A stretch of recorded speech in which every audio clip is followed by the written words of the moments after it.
नाज़रीन, ईरान अमरीका इसराइल जंग का ਅੱਜ 6ਵਾਂ ਰੋਜ਼ ਹੈ और हर रोज़ ਹਮਲਿਆਂ ਦੀ ਇੱਕ ਨਵੀਂ ਲਹਿਰ ਜਿਹੜੀ ਹੈ ਉਹ ਆਉਂਦੀ ਹੈ ਤੇ ਹੁਣ ਤੱਕ ਇਹਨਾਂ ਹਮਲਿਆਂ ਦੇ ਵਿੱਚ 1000 ਤੋਂ ਜ਼ਿਆਦਾ ਜਿਹੜੇ ਈਰਾਨੀ ਸ਼ਹਿਰੀ ਨੇ ਉਹ ਸ਼ਹੀਦ ਹੋ ਚੁੱਕੇ ਨੇ ਔਰ ਜਿਹੜੇ ਈਰਾਨ ਦੀ ਕੌਮੀ ਸਲਾਮਤੀ ਦੇ ਸੈਕਟਰੀ ਜਨਰਲ ਨੇ ਅਲੀ ਲਾਰਜਾਨੀ ਉਹਨਾਂ ਨੇ ਦਾਅਵਾ ਕੀਤਾ ਹੈ ਕਿ 500 ਅਮਰੀਕੀ ਫੌਜੀ ਜਿਹੜੇ ਨੇ ਉਹ ਹਲਾਕ ਹੋ ਚੁੱਕੇ ਨੇ। ਨਾਲ ਇਹ ਵੀ ਉਹਨਾਂ ਦਾਅਵਾ ਕੀਤਾ ਹੈ ਕਿ ਆਪਨੇ ਹਰਮਜ਼ ਦੇ ਉੱਤੇ ਉਹਨਾਂ ਦਾ ਕਬਜ਼ਾ ਹੈ ਔਰ ਸਾਡੀ ਜਿਹੜੇ ਉਹ ਵਾਰਨਿੰਗ ਦੇ ਬਾਵਜੂਦ ਇੱਕ ਜਹਾਜ਼ ਨੇ ਗੁਜ਼ਰਨ ਦੀ ਕੋਸ਼ਿਸ਼ ਕੀਤੀ ਸੀ ਤੇ ਉਹਦੇ ਤੇ ਹਮਲਾ ਕੀਤਾ ਗਿਆ ਔਰ ਇਸ ਵਕਤ ਉਹਨਾਂ ਦਾ ਪੂਰਾ ਕੰਟਰੋਲ ਹੈ। ਔਰ ਜਿਹੜੇ ਅਮਰੀਕੀ ਸਦਰ ਡੋਨਾਲਡ ਟਰੰਪ ਨੇ ਉਹਨਾਂ ਨੇ ਜਿਹੜੇ ਆਪਣੀ ਉੱਥੇ ਗੋਲਮੇਜ਼ ਕਾਨਫਰੰਸ ਨਾਲ ਖਿਤਾਬ ਕੀਤਾ ਉਹਦੇ 'ਚ ਉਹਨਾਂ ਨੇ ਕਿਹਾ ਕਿ ਈਰਾਨ ਦੇ ਉੱਤੇ ਪੂਰੀ ਕੁਵਤ ਦੇ ਨਾਲ ਹਮਲੇ ਜਿਹੜੇ ਨੇ ਉਹ ਜਾਰੀ ਰੱਖੇ ਜਾਣਗੇ ਤੇ ਅੱਜ ਦੇ ਪ੍ਰੋਗਰਾਮ 'ਚ ਇਹਦੇ ਉੱਤੇ ਡਿਸਕਸ ਕਰਾਂਗੇ ਕਿ ਇਹ ਜਿਹੜੀ ਜੰਗ ਚੱਲ ਰਹੀ ਹੈ ਇਹਦਾ ਕੈਨਵਸ ਜਿਹੜਾ ਵੱਧਦਾ ਜਾ ਰਿਹਾ ਕਿਉਂਕਿ ਹੁਣ ਤੱਕ ਈਰਾਨ ਨੇ ਜਿਹੜੇ ਹਮਲੇ ਕੀਤੇ ਨੇ ਉਹ 10 ਮੁਲਕ ਨੇ ਜਿਨ੍ਹਾਂ ਤੇ ਹਮਲੇ ਕੀਤੇ। ਇੱਕ ਤੇ ਇਸਰਾਈਲ ਤੇ ਨਾਲ ਤੇ ਉਹਦੀ ਬਰਾਹ ਰਾਸਤ ਜੰਗ ਹੈ। ਇਹਦੇ ਇਲਾਵਾ ਮੁਤਹਿਦਾ ਇਮਾਰਾਤ, ਸਾਊਦੀ ਅਰਬ, ਕਤਰ, ਬਹਿਰੀਨ, ਉਰਦਨ, ਤੁਰਕੀ, ਆਜ਼ਰਬਾਈਜਾਨ, ਓਮਾਨ ਤੇ ਕੁਵੈਤ ਤੇ ਵੀ ਹਮਲੇ ਹੋਏ ਨੇ ਤੇ ਅੱਜ ਦੇ ਪ੍ਰੋਗਰਾਮ 'ਚ ਇਹਦੇ ਉੱਤੇ ਡਿਸਕਸ ਕਰਾਂਗੇ ਕਿ ਇਹ ਜੰਗ ਜਿਹੜੀ ਹੈ ਇਹਦਾ ਇਖਤਤਾਮ ਜਿਹੜਾ ਹੈ ਕੀ ਹੋਏਗਾ, ਇਹ ਕਿਦੋਂ ਤੱਕ ਚੱਲੇਗੀ ਔਰ ਇਹਦੇ ਕੀ ਮਾਮਲਾਤ ਨੇ ਔਰ ਇਹਦੇ ਖਿੱਤੇ ਤੇ ਖਾਸ ਤੌਰ ਤੇ ਪਾਕਿਸਤਾਨ ਦੇ ਉੱਤੇ ਦੇ ਕੀ ਅਸਰਾਤ ਹੋਣਗੇ। ਇਹਦੇ ਨਾਲ ਜਦੋਂ ਪਾਕਿਸਤਾਨ ਦੀ ਗੱਲ ਕਰੀਏ ਤਾਂ ਪਾਕਿਸਤਾਨ ਅਫਗਾਨਿਸਤਾਨ ਜਿਹੜੀ ਜੰਗ ਉਹ ਵੀ ਚੱਲ ਰਹੀ ਆਪਰੇਸ਼ਨ ਗਜ਼ਵਲ ਹੱਕ ਦੇ ਤਹਿਤ ਜਿਹੜਾ ਕਿ ਆਪਰੇਸ਼ਨ ਜਾਰੀ ਹੈ ਅਫਗਾਨਿਸਤਾਨ 'ਚ ਤੇ ਹੁਣ ਤੱਕ ਜਿਹੜੇ ਹੁਕੂਮਤ ਦੇ ਅਦਾਦ ਸ਼ੁਮਾਰ ਨੇ ਉਹਦੇ ਮੁਤਾਬਕ ਹੈ ਕਿ 500 ਕਰਿੰਦੇ ਜਿਹੜੇ ਤਕਰੀਬਨ ਉਹ ਅਫਗਾਨ ਤਾਲਿਬਾਨ ਦੇ ਉਹਨਾਂ ਨੂੰ ਹਲਾਕ ਕਰਤਾ ਗਿਆ ਤੇ 700 ਦੇ ਕਰੀਬ ਜਿਹੜੇ ਨੇ ਉਹ ਜ਼ਖਮੀ ਨੇ ਤੇ ਇਹਦੇ ਨਾਲ 200 ਟੈਂਕ ਬਖਤਰਬੰਦ ਗੱਡੀਆਂ ਤੇ ਉਹਨਾਂ ਦੀ ਤੋਪਾਂ ਜਿਹੜੀਆਂ ਨੇ ਉਹਨਾਂ ਨੂੰ ਵੀ ਤਬਾਹ ਕਰ ਦਿੱਤਾ ਗਿਆ ਤੇ ਪਾਕਿਸਤਾਨ ਨੇ ਬਗਰਾਮ 에ਅਰਬੇਸ ਤੇ ਵੀ ਹਮਲਾ ਕੀਤਾ ਤੇ ਅਫਗਾਨਿਸਤਾਨ ਦੇ ਕੁਝ ਇਲਾਕੇ ਜਿਹੜੇ ਉਹ ਵੀ ਪਾਕਿਸਤਾਨ ਨੇ ਕਬਜ਼ੇ 'ਚ ਲੈ ਲਏ ਨੇ ਤੇ ਅੱਜ ਦੇ ਪ੍ਰੋਗਰਾਮ 'ਚ ਇਹਦੇ ਉੱਤੇ ਵੀ ਡਿਸਕਸ ਕਰਾਂਗੇ ਔਰ ਚੋਈ ਸਾਹਿਬ ਨੂੰ ਪੁੱਛਾਂਗੇ ਕਿ ਇਹ ਜਿਹੜੀ ਪਾਕਿਸਤਾਨ ਅਫਗਾਨਿਸਤਾਨ ਜੰਗ ਹੈ ਤੇ ਇਹਦਾ ਮੁਸਤਕਬਲ ਕੀ ਵੇਖ ਰਹੇ ਨੇ, ਹਾਲਾਤ ਜਿਹੜੇ ਲੋਕ ਕਿਸ ਤਰਫ ਨੂੰ ਜਾਣਗੇ ਤੇ ਇਹਦੇ ਨਾਲ ਅਗਰ ਮੁਲਕੀ ਸਿਆਸਤ ਦੇ ਉੱਤੇ ਗੱਲ ਕਰੀਏ ਤੇ ਜਿਹੜੀ ਇਲਾਕਾਈ ਸੂਰਤ ਹਾਲ ਹੈ ਇਹਦੇ ਉੱਤੇ ਵਜ਼ੀਰ ਆਜ਼ਮ ਦੀ ਜ਼ੇਰ ਸਦਾਰਤ ਇੱਕ ਇਨ ਕੈਮਰਾ ਬਰੀਫਿੰਗ ਜਿਹੜੀ ਉਹ ਜਿਹੜੇ ਸਿਆਸੀ ਜਮਾਤਾਂ ਨੂੰ ਤੇ ਜਿਹੜੇ ਅਰਕਾਨ ਪਾਰਲੀਮੈਂਟ ਹੈ ਉਹਨਾਂ ਨੂੰ ਮਦੂ ਕੀਤਾ ਗਿਆ ਸੀ ਕੱਲ੍ਹ ਤੇ ਪਾਕਿਸਤਾਨ ਤਹਿਰੀਕ ਇਨਸਾਫ ਨੇ ਇਸ ਇਜਲਾਸ 'ਚ ਸ਼ਿਰਕਤ ਤੋਂ ਬਾਈਕਾਟ ਕਰਤਾ ਤੇ ਅੱਜ ਦੇ ਪ੍ਰੋਗਰਾਮ 'ਚ ਇਹਦੇ ਤੋਂ ਵੀ ਡਿਸਕਸ ਕਰਾਂਗੇ ਕਿ ਪਾਕਿਸਤਾਨ ਜਦੋਂ ਇੱਕ ਮੁਸ਼ਕਿਲ ਸੂਰਤ ਹਾਲ ਦੇ ਵਿੱਚ ਕਿ ਇੱਕ ਤਰਫ ਸਾਡੀ ਅਫਗਾਨਿਸਤਾਨ ਦੇ ਨਾਲ ਜੰਗ ਹੈ, ਦੂਸਰੀ ਤਰਫ ਜਿਹੜੇ ਈਰਾਨ ਇਸਰਾਈਲ ਅਮਰੀਕਾ ਜੰਗ ਹੈ ਉਹਦੇ ਅਸਰਾਤ ਵੀ ਖਿੱਤੇ ਤੇ ਪੈ ਰਹੇ ਨੇ ਤੇ ਐਸੀ ਸੂਰਤ ਹਾਲ ਦੇ ਵਿੱਚ ਜਿਹੜੀ ਪਾਕਿਸਤਾਨ ਦੀ ਸਿਆਸੀ ਜਮਾਤਾਂ ਨੇ ਉਹ ਕੀ ਕਿਰਦਾਰ ਅਦਾ ਕਰ ਰਹੀਆਂ ਨੇ ਔਰ ਉਹਨਾਂ ਦਾ ਕਿਰਦਾਰ ਕੀ ਹੋਣਾ ਚਾਹੀਦਾ ਤੇ ਪਾਕਿਸਤਾਨ ਦੀ ਇਸ ਹਵਾਲੇ ਨਾਲ ਕੀ ਸਟ੍ਰੈਟਜੀ ਹੋਏਗੀ ਤੇ ਚੱਲ ਰਹੇ ਲਤੀਫ ਚੌਧਰੀ ਸਾਹਿਬ ठीक है, खैरियत है, बिल्कुल ठीक है। और रमजान का महीना तो फिर जंगा नूं अपने नाल लैके आया और सूरज ग्रहण भी सी और चांद ग्रहण की गल सी। ये कुछ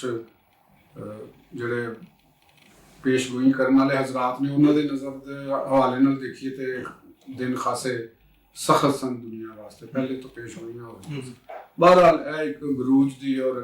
ਐਸਟ੍ਰੋਲੋਜੀ ਦੀ ਗੱਲ ਦੀ ਆਪਣੀ ਜਗ੍ਹਾ ਰਹਿ ਗਈ ਲੇਕਿਨ ਅਸੀਂ ਜਿਹੜਾ ਜਿਸ ਖਿੱਤੇ ਦੇ ਵਿੱਚ ਆ ਉਹ ਕਿਉਂਕਿ ਡਿਸਰਪਟ ਹੈ ਔਰ ਪਾਕਿਸਤਾਨ ਦੇ ਅੰਦਰ ਵੀ ਜਿਹੜਾ ਇੱਕ ਤੇ ਜੰਗ ਦੇ ਉਹਦੇ ਅਸਰਾਤ ਆ ਰਹੇ ਨੇ ਕੁਝ ਸਾਡੀ ਆਪਣੀ ਅਸੀਂ ਵੀ ਤੇ ਜੰਗ 'ਚ ਇਨਵੋਲਵ ਹਾਂ ਨਾ ਅਫਗਾਨਿਸਤਾਨ ਦੇ ਨਾਲ ਜੰਗ ਦੇ ਵਿੱਚ ਇਨਵੋਲਵ ਹਾਂ ਬਲਕਿ ਔਰ ਫਿਰ ਪਾਕਿਸਤਾਨ ਦੇ ਅੰਦਰ ਵੀ ਇੱਕ ਗਰੁੱਪ ਜਿਹੜਾ ਹੈ ਉਹ ਇੱਕ ਇੰਤਜ਼ਾਰ 'ਚ ਬੈਠਾ ਹੈ ਜਿਹੜਾ ਚਾਹੁੰਦਾ ਹੈ ਪਾਕਿਸਤਾਨ ਦੇ ਅੰਦਰ ਵੀ ਇੱਕ ਇੰਤਸ਼ਾਰ ਹੋਵੇ ਔਰ ਇੱਥੇ ਵੀ ਅਦਮ ਇਸਤਹਿਕਾਮ ਜਿਹੜਾ ਨਾ ਉਹਨੂੰ ਪੈਦਾ ਕੀਤਾ ਜਾਵੇ ਇਸ ਜੰਗ ਦੀ ਆੜ ਦੇ ਵਿੱਚ। ਔਰ ਇਹ ਗਰੋਹ ਜਿਹੜਾ ਹੈ ਇਹ ਖਾਸੇ ਅਰਸੇ ਤੋਂ ਇਹ ਕੰਮ ਕਰਨ ਦੀ ਕੋਸ਼ਿਸ਼ ਕਰ ਰਿਹਾ ਨਵਾਂ ਕੰਮ ਨਹੀਂ ਹੈ ਤੇ ਜਿਹਦਾ ਲਾਸਟ ਐਪੀਸੋਡ ਸਾਨੂੰ ਦੇਖਣ ਦੇ ਵਿੱਚ ਮਿਲਿਆ ਕਿ ਜਿਹੜੇ ਆਪੋਜੀਸ਼ਨ ਲੀਡਰ ਨੇ ਦੋਨੋਂ ਔਰ ਪੀਟੀਆਈ ਉਹਨਾਂ ਨੇ ਇਨ ਕੈਮਰਾ ਇਜਲਾਸ ਦੇ ਵਿੱਚ ਸ਼ਿਰਕਤ ਨਹੀਂ ਕੀਤੀ ਔਰ ਉਹਦੀ ਜਿਹੜੀ ਉਹਨਾਂ ਦੀ ਰੀਜ਼ਨ ਜਿਸ ਤਰ੍ਹਾਂ ਦੇ ਉਹਨਾਂ ਨੇ ਬਿਆਨ ਕੀਤੇ ਨੇ ਇੱਕ ਬਹੁਤੇ ਰੀਜ਼ਨ ਉਹ ਤਾਂ ਕਹਿੰਦੇ ਨਾ ਬਾਨੀ ਨਾਲ ਮੈਂ ਉਹੀ ਗੱਲ ਕਰ ਰਿਹਾ ਨਾ ਕਿ ਉਹ ਕੋਈ ਐਡੇ ਕਿਉਂਕਿ ਉਹ ਤੇ ਪਹਿਲੇ ਵੀ ਇਹੋ ਗੱਲਾਂ ਕਰਦੇ ਆ ਰਹੇ ਨੇ ਤੇ ਸਿਚੁਏਸ਼ਨ ਇਹਦਾ ਮਤਲਬ ਕਿ ਉਹਨਾਂ ਦੀ ਨਜ਼ਰ ਦੇ ਵਿੱਚ ਸਿਚੁਏਸ਼ਨ ਉਹੀ ਹੈ ਜਿਹੜੀ 2018 ਚ ਸੀ 2014 ਚ ਸੀ ਉਹ ਜੋ ਕਰਦੇ ਆ ਰਹੇ ਸਨ ਅੱਜ ਵੀ ਉਹ ਉਸੇ ਤਰੀਕੇ ਦੇ ਨਾਲ ਉਹੀ ਆਪਣੇ ਏਜੰਡੇ ਦੇ ਉੱਤੇ ਕੰਮ ਕਰ ਰਹੇ ਹਾਲਾਤ ਮੈਂ ਉਹੀ ਗੱਲ ਕਰਨ ਲੱਗਾ ਕਿ ਹਾਲਾਤ ਦਾ ਤਕਾਜ਼ਾ ਹੋ ਹੁੰਦਾ ਵਕਤ ਦਾ ਤਕਾਜ਼ਾ ਹੋ ਹੁੰਦਾ ਹੋਸ਼ਮੰਦੀ ਦਾ ਤਕਾਜ਼ਾ ਹੋ ਹੁੰਦਾ। ਪਾਕਿਸਤਾਨ ਦੇ ਉੱਤੇ ਤਾਲਿਬਾਨ ਨੇ ਜੰਗ ਮੁਸੱਲਤ ਕੀਤੀ ਇਨਫੈਕਟ ਤੁਸੀਂ ਇਸ ਗੌਰ ਕਰੋ ਕਿ ਪਾਕਿਸਤਾਨ ਤੇ ਯਲਗਾਰ ਕਿਦੋਂ ਦੀ ਸ਼ੁਰੂ ਹੈ? ਜਾਫਰ ਐਕਸਪ੍ਰੈਸ ਤੋਂ ਸ਼ੁਰੂ ਹੋਈ। ਜਾਫਰ ਐਕਸਪ੍ਰੈਸ ਤੋਂ ਸ਼ੁਰੂ ਹੋਈ ਔਰ ਇਸਲਾਮਾਬਾਦ ਇਮਾਮ ਬਾਰਗਾਹ ਦੇ ਉੱਤੇ ਉਹਦਾ ਆਖਰੀ ਐਕਟ ਖੇਲਿਆ ਗਿਆ। ਠੀਕ ਹੈ। ਔਰ ਉਸ ਤੋਂ ਬਾਅਦ ਮਸਲਸਲ ਇੱਕ ਅਮਲ ਜਾਰੀ ਰਿਹਾ ਔਰ ਅਪੋਜੀਸ਼ਨ ਜਿਹੜੀ ਹੈ ਇਹਨੇ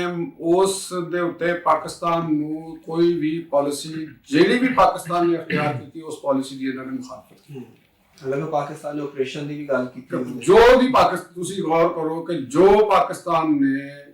ਕੋਈ ਗਵਰਨਮੈਂਟ ਨੇ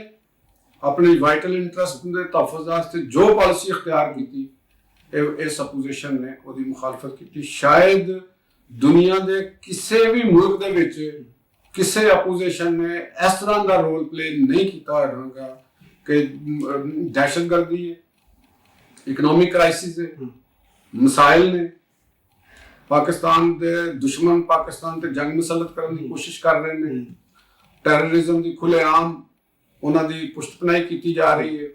ਔਰ ਅੰਦਰ ਅਪੋਜੀਸ਼ਨ ਨੇ ਉਹ ਨੈਰੇਟਿਵ ਹੋਰ ਵੇਚ ਰਹੀ ਹੈ। ਉਹਨਾਂ ਦੇ ਬੈਰੂਨੇ ਮੁਲਕ ਬੈਠੇ ਲੋਕ ਜਿਹੜੇ ਨੇ ਬਜ਼ਾਹਰ ਉਹ ਪਾਕਿਸਤਾਨੀ ਨੇ, ਉਹਨਾਂ ਨੇ ਪਾਸਪੋਰਟ ਪਾਕਿਸਤਾਨ ਦੇ ਲਏ ਨੇ ਔਰ ਪਾਕਿਸਤਾਨ ਦੇ ਪਾਸਪੋਰਟ ਦੇ ਉੱਤੇ ਬੈਰੂਨੇ ਮੁਲਕ ਗਏ ਨੇ। ਤੁਸੀਂ ਗੌਰ ਕਰੋ ਕਿ ਕੁਝ ਸੀਨੀਅਰ ਸਹਾਫੀ ਜਿਨ੍ਹਾਂ ਦੇ ਵੀ ਸ਼ਾਮਲ ਨੇ, ਕੁਝ ਪਾਕਿਸਤਾਨ ਦੇ ਐਕਸ ਬਗੌੜੇ ਸਰਵਿਸਮੈਨ ਨੇ, ਉਹਨਾਂ ਨੇ ਇਸ ਤਰ੍ਹਾਂ ਦਾ ਨੈਰੇਟਿਵ ਲਿਆ ਕਿ ਸ਼ਾਇਦ ਇਸਰਾਈਲ ਨੇ ਵੀ ਨਹੀਂ ਲਿਆ, ਇੰਡੀਆ ਨੇ ਵੀ ਨਹੀਂ ਲਿਆ ਜਿਹੜਾ ਉਹਨਾਂ ਨੇ ਲਿਆ। ਅਫਗਾਨ ਮੀਡੀਆ ਨੇ ਲਿਆ, ਅਫਗਾਨਿਸਤਾਨ ਦੇ ਲੋਕਾਂ ਨੇ ਲਿਆ, ਉਹਨਾਂ ਨੇ ਇਹ ਕੰਮ ਕੀਤਾ ਜਿਹੜਾ ਉਹਨਾਂ ਨੇ ਲਿਆ ਔਰ ਉਹ ਆਪਣੇ ਆਪ ਨੂੰ ਪਾਕਿਸਤਾਨੀ ਕਹਿੰਦੇ। ਕਿਆ ਸਾਡੀ ਅਪੋਜੀਸ਼ਨ ਤੁਹਾਨੂੰ ਪਤਾ ਹੈ ਕਿ ਏਮਲ ਵਲੀ ਨੇ ਮਹਿਮੂਦ ਅਚਕਜ਼ਈ ਨੂੰ ਮੁਖਤਲਿਫ ਉਹਨੂੰ ਇੱਕ ਕਿਸਮ ਦਾ ਸ਼ਰਮਿੰਦਾ ਕੀਤਾ। ਅਗਰ ਪਖਤੂਨ ਦੀ ਗੱਲ ਕਰਦੇ ਹਾਂ ਤਾਂ ਉਹਨਾਂ ਨੇ ਔਰ ਏਮਲ ਵਲੀ ਨੇ ਉਹਨਾਂ ਨੂੰ ਕੁਐਸਚਨ ਪੁੱਛੇ, ਮਹਿਮੂਦ ਅਚਕਜ਼ਈ ਬਾਹਰ ਆਏ,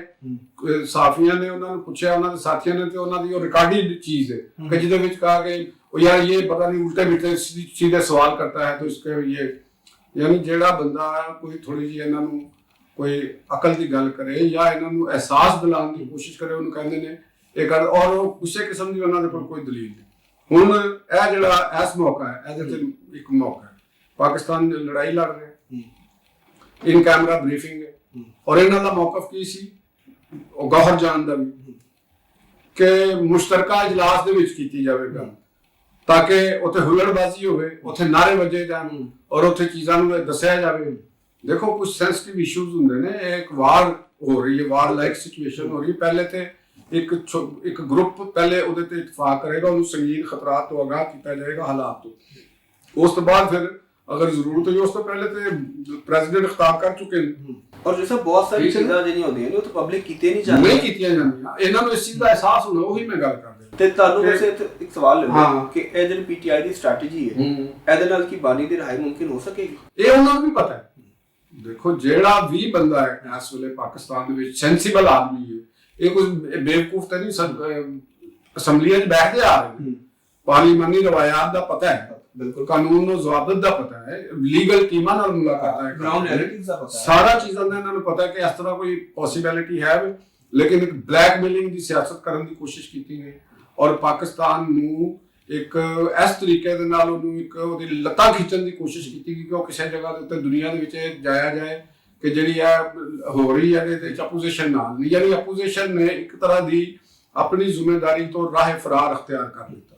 ਹੁਣ ਕੁਝ ਤੁਸੀਂ ਇਹ ਲੈਮ ਐਕਸਕਿਊਜ਼ਸ ਨੇ ਕਿ ਜੀ ਉਹ ਇੱਕ ਜਗ੍ਹਾ ਦੇ ਉੱਤੇ ਇਹ ਵੀ ਬਿਆਨੀਆਂ ਸੁਣਨ ਚ ਆਇਆ ਕਿ ਮਹਿਮੂਦ ਅਚਕਜ਼ਈ ਸਾਹਿਬ ਨੇ ਕਿਹਾ ਕਿ ਜੀ ਪੀਟੀਆਈ ਦਾ ਜਿਹੜਾ ਸੋਸ਼ਲ ਮੀਡੀਆ ਨਾ ਇਹਦੇ ਤੋਂ ਮੈਨੂੰ ਬੜਾ ਡਰ ਲੱਗਦਾ, ਤੇ ਜੇ ਤੈਨੂੰ ਇਹਦੇ ਤੇ ਡਰ ਲੱਗਦਾ ਭਾਈ ਸਾਹਿਬ ਤੇ ਤੁਸੀਂ ਫਿਰ ਨਾ ਲਵੋ। ਅਗਰ ਤੁਹਾਨੂੰ ਡਰ ਲੱਗਦਾ ਤੁਸੀਂ ਲੜਨਾ ਤੇ ਕੀ ਹੈ ਕਿਸੇ ਦੇ ਨਾਲ, ਮੌਕਾ ਤੇ ਕੀ ਤੁਸੀਂ ਕਰਦੇ, ਤੁਸੀਂ ਤਾਂ ਸੋਸ਼ਲ ਮੀਡੀਆ ਤੋਂ ਡਰਦੇ ਪਏ। अगर तुसी इन्ने डरपोक हो कि फिर तुसी कहते हो कि अफगानों ने और पख्तूनों ने कभी गुलामी देखी नहीं तो पाकिस्तान ने कभी आज़ादी नहीं देखी। ਪਾਕਿਸਤਾਨ ਦੇ ਲੋਕਾਂ ਨੇ ਕਦੇ ਆਜ਼ਾਦੀ ਨਹੀਂ ਦੇਖੀ, ਇਹਨਾਂ ਦੀਆਂ ਤਕਰੀਰਾਂ ਪਈਆਂ ਨੇ। ਪਾਕਿਸਤਾਨ ਨੂੰ ਦੱਸ ਰਿਹਾ ਕਿ ਅਸੀਂ ਆਜ਼ਾਦ ਖੁਦ ਮੁਖਤਾਰ ਤੇ ਜਿਹੜੀ ਆਜ਼ਾਦੀ ਦੀ ਗੱਲ ਕਰ ਰਹੇ ਨੇ, ਹਾਲਤ ਇਹ ਹੈ ਕਿ ਤੁਸੀਂ ਸੋਸ਼ਲ ਮੀਡੀਆ ਕੋਲੋਂ ਡਰਦੇ ਪਏ ਹੋ।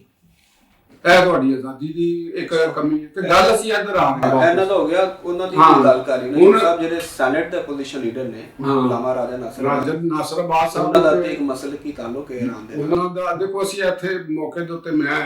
ਮਸਲਕ ਦੀ ਕੋਈ ਗੱਲ ਨਹੀਂ ਕਰ ਰਿਹਾ, ਅਸੀਂ ਮਤਲਬ ਇੱਕ ਉਹਨਾਂ ਦੀ ਰਿਪਰੈਜ਼ੈਂਟੇਸ਼ਨ ਇੱਕ ਅਸੀਂ ਗੱਲ ਕਰ ਰਹੇ ਹਾਂ ਆਪੋਜੀਸ਼ਨ ਲੀਡਰ, ਸੈਨੇਟ ਦੇ ਆਪੋਜੀਸ਼ਨ ਲੀਡਰ ਦੀ ਗੱਲ ਕਰ ਲੈਂਦੇ ਹਾਂ ਨਾ ਕਿ ਉਹਨਾਂ ਦੀ ਜ਼ਿੰਮੇਵਾਰੀਆਂ as a opposition leader, as a Pakistani ਉਹ ਕੀ ਨੇ? ਪਾਕਿਸਤਾਨ ਦੇ ਆਵਾਮ ਦੇ ਇੰਟਰਸਟ ਦਾ ਤਹਫੁਜ਼ ਕਰਨਾ, ਆਪਣਾ ਨਹੀਂ, ਠੀਕ ਹੈ, ਆਵਾਮ ਦਾ, ਕਿਸੇ ਹੋਰ ਮੁਲਕ ਦਾ ਨਹੀਂ, ਪਾਕਿਸਤਾਨ ਦੇ ਆਵਾਮ ਦਾ ਤਹਫੁਜ਼ ਕਰਨਾ। ਉਹ ਪਾਕਿਸਤਾਨ ਦੇ ਆਵਾਮ 'ਚ ਬੈਠੇ ਨੇ, ਉਹ ਕਿਸੇ ਹੋਰ ਮੁਲਕ ਦੇ ਆਵਾਮ ਦੇ ਮੈਂਬਰ ਨਹੀਂ, ਚਾਹੇ ਉਹ ਅਚਕਜ਼ਈ ਸਾਹਿਬ ਹੋਣ, ਚਾਹੇ ਉਹ ਅਗਰ ਉਹਨਾਂ ਨੇ ਕਿਸੇ ਹੋਰ ਮੁਲਕ ਦਾ ਅਗਰ ਕੋਈ ਬੰਦੋਬਸਤ ਕਰਨਾ ਹੈ ਜਾਂ ਉਹਨਾਂ ਦੀ ਹਮਾਇਤ ਪਾਕਿਸਤਾਨ 'ਚ ਬੈਠ ਕੇ ਕਰਨੀ ਹੈ ਤੇ ਫਿਰ ਉਹ ਉਹਨਾਂ ਦੀ ਆਜ਼ਾਦੀ ਇੱਥੇ ਸਫਾਰਤਕਾਰੀ ਲੈ ਲੈਣ, ਉੱਥੋਂ ਦੀ ਮੈਂਬਰਸ਼ਿਪ ਲੈ ਲੈਣ, ਉੱਥੋਂ ਦੀ ਨੈਸ਼ਨੈਲਿਟੀ ਲੈ ਲੈਣ। ਅਚਕਜ਼ਈ ਸਾਹਿਬ ਪਾਸਪੋਰਟ ਲੈ ਲੈਣ ਆਜ਼ਾਦ ਮੁਲਕ ਅਫਗਾਨਿਸਤਾਨ ਦਾ, ਤੇ ਫਿਰ ਤਾਂ ਪੂਰਾ ਜੋ ਦਿਲ ਕਰਦਾ ਕਰਨ। ਤੇ ਅਗਰ ਉਹਨਾਂ ਨੇ ਪਾਕਿਸਤਾਨ 'ਚ ਰਹਿਣਾ, ਪਾਕਿਸਤਾਨ ਦੇ ਵਿੱਚ ਕਰਨਾ, ਬਤੌਰ ਐਪੋਜੀਸ਼ਨ ਲੀਡਰ ਉਹ ਆਪਣੀ ਮਰਾਦ ਲੈ ਰਹੇ ਨੇ, ਕੌਮੀ ਖਜ਼ਾਨੇ 'ਚੋਂ ਪੈਸੇ ਲੈ ਰਹੇ ਨੇ, ਇਸ ਆਵਾਮ ਦੇ ਟੈਕਸਾਂ ਦੀ ਕਮਾਈ 'ਚੋਂ ਪੈਸੇ ਲੈ ਰਹੇ, ਤੇ ਉਹ ਅਗਰ ਇਹ ਗੱਲ ਕਰਨ ਪਾਕਿਸਤਾਨ ਦੇ ਉਹਨਾਂ ਦੇ ਉੱਤੇ ਆਇਦ ਨਹੀਂ ਹੁੰਦੀ ਹੈ, ਕਨਸਟੀਟਿਊਸ਼ਨਲ ਵੀ ਉਹਨਾਂ ਦੇ ਆਬਲੀਗੇਸ਼ਨ ਨੇ ਔਰ ਦੀਗਰ ਆਬਲੀਗੇਸ਼ਨ ਵੀ ਨੇ ਕਿ ਉਹ ਪਾਕਿਸਤਾਨ ਦੇ ਸਟੇਟ ਔਰ ਪਾਕਿਸਤਾਨ ਦੇ ਆਵਾਮ ਦੇ ਇੰਟਰਸਟ ਦੇ ਜ਼ਿੰਮੇਦਾਰ ਨੇ, ਉਹਦੇ ਨਾਲ ਉਹਨਾਂ ਨੇ ਚੱਲਣਾ, ਕਿਸੇ ਹੋਰ ਦੇ ਨਾਲ ਨਹੀਂ ਚੱਲਣਾ। ਹੁਣ ਆ ਗਈ ਉਹਨਾਂ ਨੇ ਕਿਉਂ ਨਹੀਂ ਸ਼ਿਰਕਤ ਕੀਤੀ, ਇਹਦਾ ਉਹਨਾਂ ਨੂੰ ਜਵਾਬ ਦੇਣਾ ਪਏਗਾ, ਉਹਨਾਂ ਦੇ ਵੋਟਰ ਨੂੰ ਜਵਾਬ ਪੁੱਛਣਾ ਚਾਹੀਦਾ, ਉਹਨਾਂ ਦੇ ਹਮਾਇਤੀਆਂ ਨੂੰ ਪੁੱਛਣਾ ਚਾਹੀਦਾ ਕਿ ਤੁਸੀਂ ਐਡਾ ਸੈਂਸਿਟਿਵ ਇਸ਼ੂ ਹੈ, ਤੁਸੀਂ ਕਿਉਂ ਨਹੀਂ ਗਏ? ਇਸ਼ਾਰਾ ਤਾਂ ਤੁਸੀਂ ਗੱਲਾਂ ਦੱਸ ਰਹੇ ਹੋ, ਹਾਂ, ਲੇਕਿਨ ਹਾਂ ਇਹ ਨਾ ਜੀ ਤੁਸੀਂ ਜਵਾਬ ਦਿਓ ਕਿ ਕੀ ਬਾਕੀ ਰੀਜ਼ਨ ਸਿਰਫ ਇਹੀ ਹੈ ਕਿ ਬਾਨੀ ਜਿਹੜੀ ਉਹਨਾਂ ਦਾ ਰਹਾ ਨਹੀਂ, ਇਹ ਰੀਜ਼ਨ ਨਹੀਂ ਹੈ, ਇਟਸ ਨਾਟ ਅ ਰੀਜ਼ਨ। ਬਾਨੀ ਦਾ ਤਾਂ ਉਹਨਾਂ ਨੂੰ ਪਤਾ ਹੈ, ਬਾਨੀ ਦੇ 2 ਸਾਲ ਤੋਂ 2.5 ਸਾਲ ਤੋਂ ਜੇਲ੍ਹ ਦੇ ਵਿੱਚ ਨੇ, ਤੇ ਨਾ ਉਹਨਾਂ ਨੇ ਛੇਤੀ ਬਾਹਰ ਆਣਾ, ਮੁਕੱਦਮਿਆਂ ਦੇ ਜ਼ਰੀਏ ਹੀ ਆਣਾ ਹੈ ਨਾ, ਆਪਣੇ ਕੇਸਿਸ ਖਤਮ ਕਰਾ ਕੇ ਹੀ ਆਣਾ ਹੈ ਨਾ, ਐਵੇਂ ਤਾਂ ਨਹੀਂ ਆ ਜਾਣਾ ਬਾਹਰ। ਉਹਨਾਂ ਨੂੰ ਪਤਾ ਹੈ ਐਡੇ ਬੱਚੇ ਦੀ ਉਹ ਕਰ ਰਹੇ ਨੇ ਪਾਕਿਸਤਾਨ ਦੇ ਵਿੱਚ ਬੈਠ ਕੇ ਦੂਸਰਿਆਂ ਦੇ ਮਫਾਦਾਤ ਦਾ ਤਹਫੁਜ਼, ਦੂਸਰਿਆਂ ਦੀ ਗੱਲ ਕਰ ਰਹੇ ਨੇ। ਤੇ ਪਾਕਿਸਤਾਨ ਦੇ ਵਿੱਚ ਵਾਹਦ ਆਪੋਜੀਸ਼ਨ ਨੇ, ਔਰ ਜਿਹੜੀ ਹਿਜ਼ਬ ਇਕਤਦਾਰ ਹੈ ਉਹ ਮੁਸਲਿਮ ਲੀਗ ਨੂਨ ਵੀ ਉਸ ਇਜਲਾਸ 'ਚ ਮੌਜੂਦ ਹੈ, ਪੀਪਲਸ ਪਾਰਟੀ ਮੌਜੂਦ ਹੈ, JUI ਮੌਜੂਦ ਹੈ, MQM ਮੌਜੂਦ ਹੈ ਔਰ ANP ਮੌਜੂਦ ਹੈ, ਬਾਪ ਵੀ ਮੌਜੂਦ ਨੇ। ਤੇ ਉਹ ਉਹਨਾਂ ਨੂੰ ਕੋਈ ਇਹਦੇ ਤੇ ਇੱਕ ਤੇ ਇਹਨਾਂ ਲੋਕਾਂ ਨੂੰ ਇੱਕ ਜ਼ੁਰਤਮੰਦਾਨਾ ਮੌਕਫ ਅਖਤਿਆਰ ਕਰਨਾ ਚਾਹੀਦਾ। ਇਹ ਜਿਹੜਾ ਇੱਕ ਤੁਸੀਂ ਡਰਦੇ ਹੋ ਜਾਂ ਤੁਸੀਂ ਮਸਲਤ ਅੰਦੇਸ਼ੀ ਦੇ ਨਾਲੇ ਮਾਮਲਾਤ ਨਹੀਂ ਹੱਲ ਹੋਣੇ, ਇਹਨਾਂ ਦੇ ਉੱਤੇ ਤੁਸੀਂ ਕੋਈ ਨਾ ਕੋਈ ਕਾਰਵਾਈ ਹੋਣੀ ਚਾਹੀਦੀ ਹੈ ਕਿ ਤੁਸੀਂ ਅਗਰ ਇੰਪੋਰਟੈਂਟ ਇਸ਼ੂਜ਼ ਦੇ ਉੱਤੇ ਨਹੀਂ ਆਂਦਾ, ਉਹਦੇ ਤੇ ਲੀਗਲ ਕੋਈ ਹੋਣਾ ਚਾਹੀਦਾ, ਸਪੀਕਰ ਨੂੰ ਲੈਣਾ ਚਾਹੀਦਾ, ਚੇਅਰਮੈਨ ਸੈਨੇਟ ਨੂੰ ਨੋਟਿਸ ਲੈਣਾ ਚਾਹੀਦਾ ਕਿ ਤੁਸੀਂ ਇੰਪੋਰਟੈਂਟ ਇਸ਼ੂਜ਼ ਦੇ ਉੱਤੇ ਨਹੀਂ ਆਏ, ਇਹਨਾਂ ਦਾ ਕੋਈ ਹੋਰ ਕੁਝ ਦੀ ਤਾਂ ਰੂਲਿੰਗ ਆਣੀ ਚਾਹੀਦੀ ਤਾਂ ਕਿ ਇੱਕ ਰਿਕਾਰਡ ਦਾ ਹਿੱਸਾ ਬਣ ਜਾਏ ਕਿ ਇਹ ਲੋਕ ਇੱਕ ਇੰਪੋਰਟੈਂਟ ਇਸ਼ੂਜ਼ ਦੇ ਉੱਤੇ ਨਹੀਂ ਸੀ ਆਏ। ਦੂਸਰੀ ਇੱਕ ਹੋਰ ਤੁਹਾਨੂੰ ਇੱਕ ਖਤਰੇ ਦੀ ਨਿਸ਼ਾਨਦੇਹੀ ਕਰਾਂ, ਅਸੀਂ ਵਾਰ ਦੇ ਉੱਤੇ ਇੱਕ ਨਵੀਂ ਆਵਾਂਗੇ। ਪਾਕਿਸਤਾਨ ਦੇ ਵਿੱਚ ਇੰਤਸ਼ਾਰ ਫੈਲਾਉਣ ਵਾਸਤੇ ਪਾਕਿਸਤਾਨ ਦੇ ਇੱਕ ਬਹਰਾਨ ਨੂੰ, ਇਕਤਸਾਦੀ ਬਹਰਾਨ ਨੂੰ, ਇਕਤਸਾਦੀ ਦਹਿਸ਼ਤਗਰਦੀ ਦਾ ਵੀ ਪੂਰਾ ਪ੍ਰੋਗਰਾਮ ਲੱਗਦਾ ਨੇ। ਜਿਹੜੇ ਹਾਲਾਤ ਨਜ਼ਰ ਆ ਰਹੇ ਨੇ ਕਿਉਂਕਿ ਕੁਝ ਕੂਤਾਂ ਤਿਆਰ ਬੈਠੀਆਂ ਨੇ ਕਿ ਵਕਤ ਤੋਂ ਪਹਿਲੇ ਬਹਰਾਨ ਦੀ ਆਵਾਜ਼ ਲਾਈ ਜਾਏ ਕਿ ਜੀ ਮਰ ਗਏ, ਲੁੱਟੇ ਗਏ, ਸਭ ਕੁਝ ਬੰਦ ਹੋ ਗਿਆ, ਕੋਈ ਤੇਲ ਨਹੀਂ ਹੈਗਾ ਸਾਡੇ ਕੋਲ, ਕੋਈ ਕੁਝ ਨਹੀਂ ਹੈਗਾ, ਫੜ ਲਓ। ਯਾਨੀ ਕਿ ਤੁਸੀਂ ਦੇਖੋ ਕਿ ਆਵਾਮ ਦੇ ਅੰਦਰ ਇੱਕ ਇਹੋ ਜਿਹਾ ਇੱਕ ਨੈਰੇਟਿਵ ਬਿਲਡ ਕਰਤਾ ਹੈ ਕਿ ਜੀ ਤੇਲ ਵੀ ਨਹੀਂ ਹੋਣਾ, ਪੈਟਰੋਲ ਵੀ ਨਹੀਂ ਹੋਣਾ, ਲੋਕ ਪੈਟਰੋਲ ਪੰਪਾਂ ਤੇ ਦੌੜ ਪੈਣ। ਉਹਨਾਂ ਦੇ ਇਹਦੇ ਹਵਾਲੇ ਦੇ ਨਾਲ ਗਵਰਨਮੈਂਟ ਨੂੰ ਬੜੀ ਸਟ੍ਰਿਕਟ ਪਾਲਿਸੀ ਅਖਤਿਆਰ ਕਰਨੀ ਚਾਹੀਦੀ। ਪੈਟਰੋਲ ਦੇ ਜ਼ਖੀਰਾ ਕਰਨ ਵਾਲਿਆਂ ਦੇ ਉੱਤੇ, ਪੈਟਰੋਲ ਦੀ ਮੁਖਤਲਿਫ ਲੋਕ ਜਿਹੜੇ ਡਿਮਾਂਡ ਲੈ ਕੇ ਜਾ ਰਹੇ ਨੇ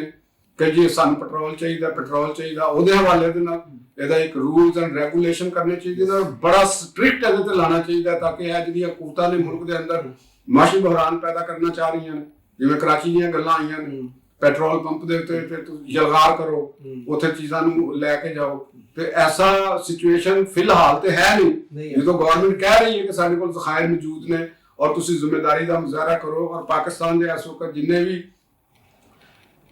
ਤਾਜਰ ਕਮਿਊਨਿਟੀ, ਪਾਕਿਸਤਾਨ ਦੇ ਕਾਰਪੋਰੇਟ ਜਿਹੜੇ ਜ਼ਿੰਮੇਦਾਰਾਂ ਨੇ, ਪਾਕਿਸਤਾਨ ਦੇ ਜਿਹੜੇ ਮਾਸ਼ੀ ਸਟੇਕ ਹੋਲਡਰਸ ਨੇ, ਇਹ ਉਹਨਾਂ ਦੀ ਬਹੁਤ ਵੱਡੀ ਜ਼ਿੰਮੇਵਾਰੀ ਹੁੰਦੀ, ਕਿਉਂਕਿ ਉਹਨਾਂ ਦੀ ਦੌਲਤ, ਉਹਨਾਂ ਦੇ ਕਾਰਖਾਨੇ, ਉਹਨਾਂ ਦੇ ਜਿੰਨੀਆਂ ਵੀ ਚੀਜ਼ਾਂ ਨੇ ਉਹ ਪਾਕਿਸਤਾਨ ਦੇ ਨਾਲ ਰਿਲੇਟਡ ਨੇ। ਮੁਨਾਫਾਖੋਰੀ ਔਰ ਅੰਨਾ ਲਾਲਚ ਔਰ ਹਾਲਾਤ ਤੋਂ ਫਾਇਦਾ ਚੁੱਕੇ ਤੇ ਇਹਦੇ ਨਾਲ ਮੁਲਕ ਨੂੰ ਅਦਮ ਇਸਤਹਿਕਾਮ ਦੋ ਚਾਰ ਕਰਨ ਦੀ ਜਿਹੜੀ ਕੋਸ਼ਿਸ਼ ਹੋ ਸਕਦੀ ਹੈ, ਕੁਝ ਕੂਵਤਾਂ ਟੈਰਰਿਜ਼ਮ ਦੀਆਂ ਉਹ ਚਾਹੁੰਦੀਆਂ ਵੀ ਨੇ, ਕਿਉਂਕਿ ਤੁਹਾਡੇ ਨਾਲ ਇਸ ਮੌਕੇ ਦੇ ਉੱਤੇ ਦੋ ਗਵਰਨਮੈਂਟਾਂ ਸਮਝ ਲਓ ਕੋਈ ਨਹੀਂ ਹੈਗੀਆਂ, ਦੋ ਮੁਲਕਾਂ ਦੇ ਵਿੱਚ ਕੋਈ ਗਵਰਨਮੈਂਟ ਨਹੀਂ ਹੈ। ਪਾਕਿਸਤਾਨ ਦੇ ਵਿੱਚ ਗਵਰਨਮੈਂਟ, ਪਾਕਿਸਤਾਨ ਦੇ ਵਿੱਚ ਜ਼ਾਬਤਾ ਹੈ, ਪਾਕਿਸਤਾਨ ਦੇ ਵਿੱਚ ਆਰਡਰ ਹੈ, ਤੇ ਇਹ ਕੂਵਤਾਂ ਦੀ ਕੋਸ਼ਿਸ਼ ਹੈਗੀ ਹੈ ਕਿ ਇਸ ਆਰਡਰ ਨੂੰ ਖਰਾਬ ਕੀਤਾ ਜਾਏ। ਸਾਨੂੰ ਵੀ ਔਰ ਜ਼ਿੰਮੇਦਾਰ ਔਰ ਸਾਡੇ ਜਿਹੜੇ ਖਾਸ ਤੌਰ ਤੇ ਸਾਫੀ ਕਮਿਊਨਿਟੀ,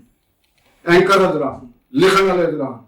ਇਹਨਾਂ ਨੂੰ ਇਹ ਜਿਹੜੀ ਇੱਕ ਮੁਫਤਖੋਰੀ ਦਾ ਜਿਹੜਾ ਕਲਚਰ ਤੇ ਇੱਕ ਐਵੇਂ ਜਿਹਨੂੰ ਕਹਿ ਲਓ ਤੁਸੀਂ ਫੱਕੜਪਨ ਨੂੰ ਦਾਨਿਸ਼ਵਰੀ ਨਹੀਂ ਕਹਿਣਾ ਚਾਹੀਦਾ।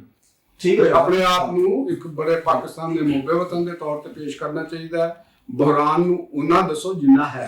ਠੀਕ ਹੈ, ਔਰ ਪੁਲਿਸ ਐਗਜ਼ੈਜਰੇਟ ਨਾ ਕਰੇ। ਅਹਿਮ ਪੁਆਇੰਟ ਹੈ ਔਰ ਯਕੀਨਨ ਤੁਹਾਡੀ ਆਵਾਜ਼ ਜਿਹੜੀ ਹੈ ਉਹ ਅਰਬਾਬ ਇਖਤਿਆਰ ਤੱਕ ਵੀ ਪਹੁੰਚ ਰਹੀ ਹੈ। ਅੱਛਾ ਪਹੁੰਚ ਰਹੀ ਹੈ, ਬਿਲਕੁਲ ਪਹੁੰਚ ਰਹੀ ਹੈ। ਚੋਏ ਸਾਹਿਬ ਕਈ ਫੈਸਲੇ ਹੋਏ ਨੇ, ਮੈਂ ਤਾਂ ਨੋਟ ਉਸ ਤੂਤੀ ਦੀ ਆਵਾਜ਼ ਤੇ ਨਹੀਂ ਜਿਹੜੀ ਨਖਾਰਖਾਨੇ ਚ ਕੱਲੀ ਬੋਲਦੀ ਨਹੀਂ ਤਾਂ ਤੁਹਾਡੇ ਤਜਾਵਜ਼ਾਂ ਕਲੀਅਰ ਨਹੀਂ ਹੋ ਗਈਆਂ। ਤਜਾਵਜ਼ਾਂ ਹੋਈਆਂ ਨੇ, ਕਿਉਂਕਿ ਕਹਿੰਦੇ ਜਾਂ ਇਹਦਾ ਮਤਲਬ ਇਹ ਹੈਗਾ ਕਿ ਸਾਡੀ ਆਵਾਜ਼ ਉਹ ਤੂਤੀ ਹੈ ਜਿਹਦਾ ਡੰਕਾ ਵੱਜਦਾ। ਚਲੋ ਜੀ, ਬਹਰਾਲ